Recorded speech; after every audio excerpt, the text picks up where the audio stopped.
इस संबंध में गुड एंड हार्ड ने कहा है कि जो सिद्धांतकार यह नहीं जानता है कि उसको प्रकल्पना की जांच के लिए कौन कौन सी प्रविधियां उपलब्ध हैं, वह उपयोगी प्रश्नों के निर्माण में असफल रहता है।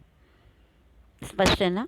कि यानी कि वो रिसर्च करने तो चला है, लेकिन उसे यही नहीं पता कि हाँ वो अपनी प्रकल्पना को, हाइपोथेसिस को किन किन टेक्निक्स पर जांच कर सकता है।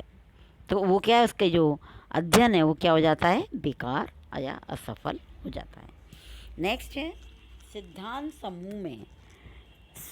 समूह से संबंधित। प्रकल्पना कैसी होनी चाहिए? सिद्धांत समूह से संबंधित होनी चाहिए। सामाजिक अनुसंधान के नौसिखिए विद्यार्थी इस नियम की अक्सर अवहेलना कर जाते हैं। उनकी प्रकल्पना किसी भी सिद्धांत से संबंध नहीं होती।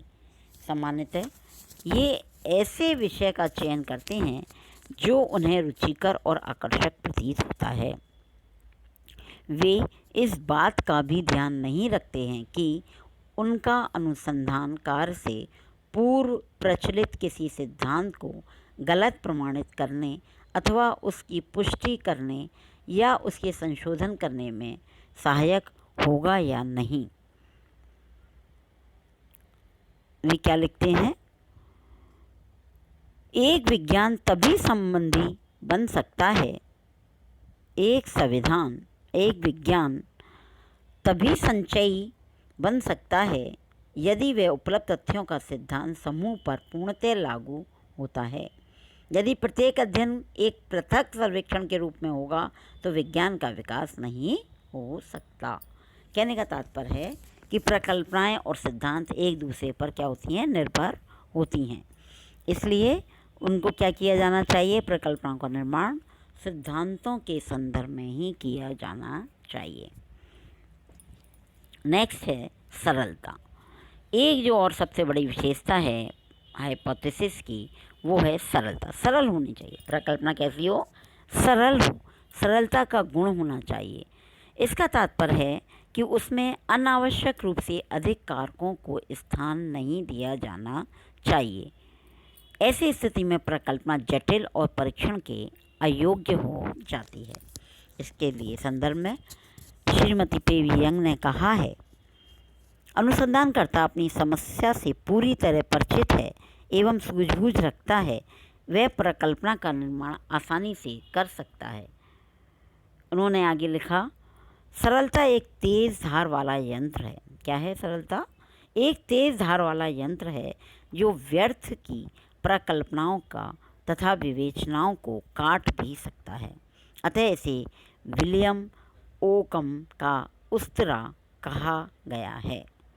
विलियम ओकम का उस्तरा मतलब वो क्या कर सकता है कि जो भी हम सरल अगर होगी हमारी प्रकल्पना, तो अपन जो भी अध्ययन कर रहे हैं उसको वो मार्ग दर्शाता जाएगा।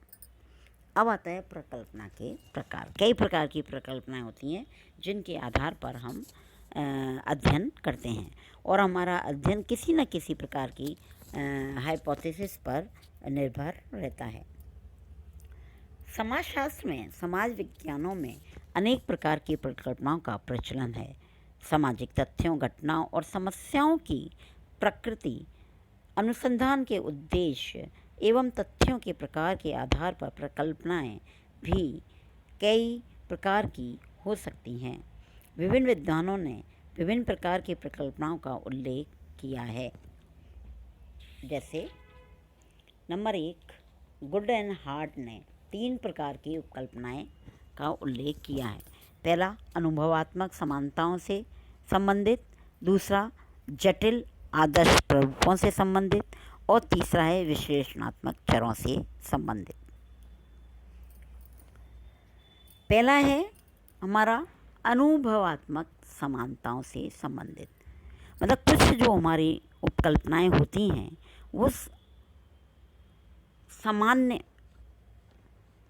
सब में एक जैसी दिखाई देती हैं या सबकी सोच उसके विषय में एक जैसी है, उसके आधार पर निर्मित होती हैं। जैसे मानव के समान ज्ञान, तर्क, वाक्य, दैनिक जीवन के अनुभवों, मान्यताओं, लोकोक्तियों, कहावतों, वक्तव्यों वार्ताओं और विश्वासों पर आधारित होती हैं। जैसे उदाहरण के लिए हम देखें, गंजा व्यक्ति धनवान होता है। एक ये क्या है, हमारी कहावत या मुहावरा है कि जो उसके सिर पर बाल नहीं होते वो कैसा होता है, व्यक्ति अमीर होता है। लेकिन अब ये सही है या गलत है, इस पर हम पढ़ते आए हैं बचपन से। लोगों से मतलब कोई बात होती है किसी से, इस तरह से वो बात को भूलता है। और जब भी हम कभी धनवान व्यक्ति को देखते हैं तो हमारे दिमाग में विचार आता है, देखें इसके सिर पर बाल है कि नहीं है। तो इस आधार पे हम उसको रिलेट करते हैं। तो जब हम उसका संबंध जोड़ते हैं तो हमें लगता है हाँ सही बात है, ये मुहावरा बिल्कुल सही है। तो इस आधार पर जैसे पशुओं में सियार, पक्षियों में कौवा, मनुष्यों में नाई और स्त्रियों में मालिन चतुर होते हैं। ठीक है। ऐसी प्रकल्पनाओं में समान तथ्यों की जांच करना ही अध्ययन का मुख्य बिंदु होता है। ये तो ही अनुभवात्मक, अनुभवों की समानताओं के आधार पर ये प्रकल्पनाएं निर्धारित होती हैं। दूसरा है जटिल आदर्श प्रारूप से संबंधित। इस प्रकार की प्रकल्पनाओं में प्रायः एक सामान्य तथ्य एवं निष्कर्ष को पूर्वाधार मानकर अन्य तथ्यों की तर्कपूर्ण रूप से परीक्षा की जाती है। ऐसी प्रकल्पना अल्पसंख्यक समूहों तथा पारिस्थितिकी दशाओं से संबंधित होता है। समझ में आया? उदाहरण से हम इसे समझते हैं। उदाहरण के लिए, अपने अध्ययन में यह प्रकल्पना की केंद्रीयभूत गोलाकार नगर विकास की प्रकृति के लक्षण होते हैं। ठीक है। केंद्रीयभूत गोलाकार नगर विकास की प्रकृति के लक्षण होते हैं। इस प्रकार की प्रकल्पना का उद्देश्य अनुभाविक एकरूपता में तार्किक रूप से निकाले गए संबंधों की उपस्थिति का परीक्षण करना होता है। ऐसी प्रकल्पनाओं में विभिन्न कारकों के बीच तार्किक अंतर्संबंधों के आधार पर निष्कर्ष निकाले जाते हैं। यह अनुभव के आधार पर नहीं होगा, ये वाली बात कह दी। हम इसमें तर्क लगाएंगे। ऐसा क्यों कि केंद्र का गोलाकार जो भी नगर होंगे वो प्रकृति के वो होंगे, है ना, विकास के वो होंगे लक्षण। तो ये जो हम क्या करेंगे, एक तर्क के आधार पर साइंटिफिक तरीके से इसको हम देखने का प्रयास करेंगे।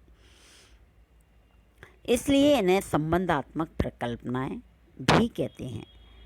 चूँकि ये प्रकल्पनाएं तार्किक निष्कर्षों पर आधारित होती हैं, ये सिद्धांत निर्माण में भी सहायक होती हैं।